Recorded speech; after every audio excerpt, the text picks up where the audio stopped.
ప్రపంచంలో దేవుని వాక్యంలో కూడా చూడండి, నువ్వు దేవుడు మాటలు వింటే మనకు విశ్వాసం రావాల్సిందే.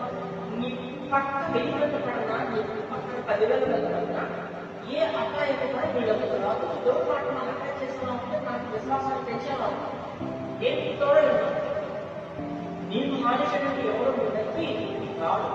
నిన్ను ముందువాడు దేవుడు మన మాట వింటా ఉంటే మనకు ఆదరణ కలుగుతుంది, మనకు ఎంకరేజ్మెంట్ కలుగుతుంది, మన విశ్వాసం అనేది పెరుగుతుంది. అంటే మనం ప్రతిరోజు కూడా మనం ఎలా సరే మనం విశ్వాసాన్ని మనం తీసుకోవాలి దేవుడు. ఎందుకంటే విశ్వాసానికి కర్త దాన్ని కొనసాగించేవాడు యేసయ్య. ప్రజల యేసు మాత్రమే ఆ విశ్వాసాన్ని కొనసాగించేవాడు. మన విశ్వాసం అనేది దేవుడి మీద ఉండాలి. సో ఎప్పుడైతే మనం దేవుడి మీద ఆలోచన మన విశ్వాసం దగ్గర ఉందో ఖచ్చితంగా మనము ముందుకు వెళ్తాం. చూడండి, విశ్వాసం మీరు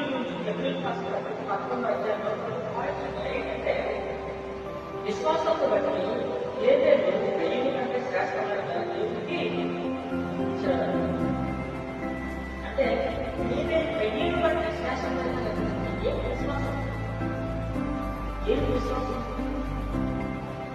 ఈ దేవుడు ఎవరు నీకు తెలిస్తే, ఈ దేవుడు ఎంత బెస్టో, ఎంత మంచివాడు, ఎంత శ్రేష్టమైన వాడు తెలుసుకో. దేవుడు నీకు ఆ బెస్ట్ చేస్తాడు. నీ దేవుడి నుంచి నీకు సైతం తెలియలేదనుకో, నా మనసు ఇస్తాడు. దేవుడు నిన్ను ఆశ్రయిస్తున్నాడు, నీకు దీపిస్తాడు. విశ్వాసం ఉందనుకో.